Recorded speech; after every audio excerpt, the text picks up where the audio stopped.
Topic: Understanding elementary shapes. Measuring line segments. Line segment. A line which has two endpoints is known as line segment.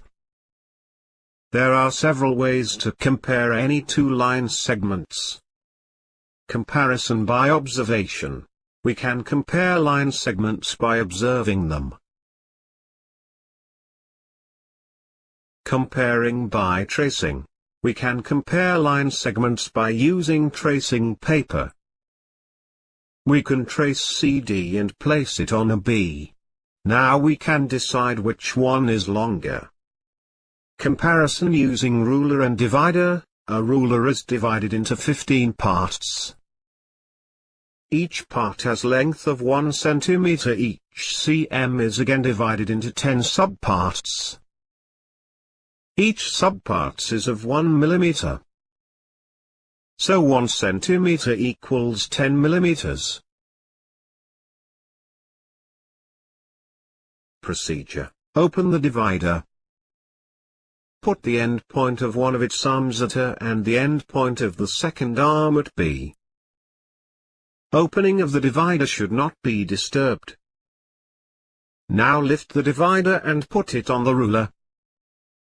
Place one end point at the 0 mark of the ruler and read the mark against the other end point. Types of angle. Acute angle. Acute angle lies between degree and 90 degree. In other words, the angle which is less than right angle is called an acute angle.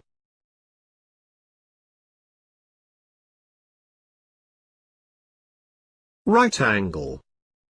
A right angle is of 90 degree. Obtuse angle. An obtuse angle lies between 90 degree and 180 degree. In other words, the angle which is greater than right angle or smaller than a straight angle is called an obtuse angle.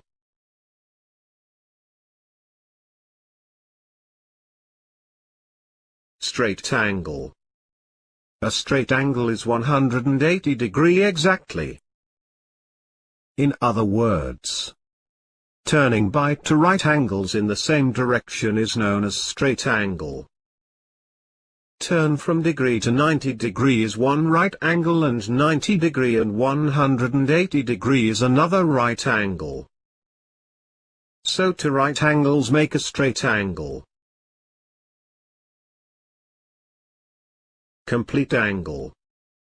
A complete angle is formed when we turn by 4 right angles or by 2 straight angles in the same direction. This one complete turn is known as one revolution. A complete angle is the angle for one revolution.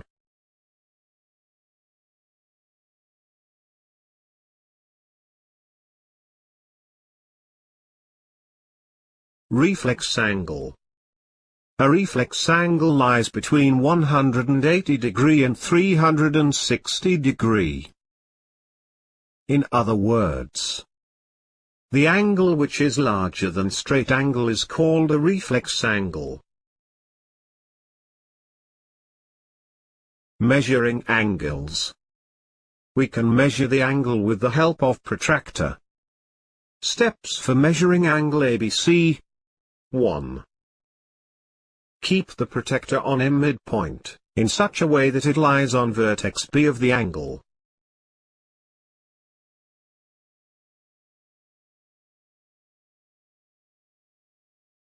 2.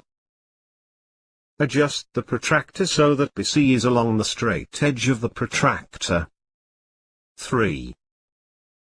There are 2 scales on the protractor. Read that scale which has the 0 angle mark coinciding with the straight edge, I.E with ray BC. 4. The mark shown by B on the curved edge gives the degree measure of the angle. We write angle ABC equals 40 degree. Or simply angle ABC equals 40 degree. perpendicular lines. Two lines are said to be perpendicular to each other if two lines intersect each other and the angle formed between them is a right angle. If PQ is perpendicular to a B, then we write PQ perpendicular a B. Perpendicular bisector. A perpendicular bisector divides the line segment into two equal parts. It passes through the midpoint of the line segment. It also meets the line segment at the right angle. Here, PQ bisects a B through Q. Q is the midpoint. It divides a B into two equal parts. That is, a Q equals QB. Therefore PQ is perpendicular bisector of a B. Triangles on basis of sides. Scalene triangle. A triangle which has all three unequal sides is known as a scalene triangle. Isosceles triangle. A triangle which has two equal sides is known as an isosceles triangle. Equilateral triangle. A triangle which has three equal sides is known as an equilateral triangle. Triangle on basis of angles. Acute angled triangle. An acute angled triangle has all angles less than 90 degrees. All three angles are acute in an acute angled triangle. Right-angled triangle. A triangle consisting of one right angle, 90 degrees, is known as right-angled triangle. Obtuse angled triangle. A triangle having one angle greater than 90 degrees is called an obtuse angled triangle. Polygons. Number of sides. Name. Illustration. 3. Triangle. 4. Quadrilateral. 5. Pentagon. 6. Octagon.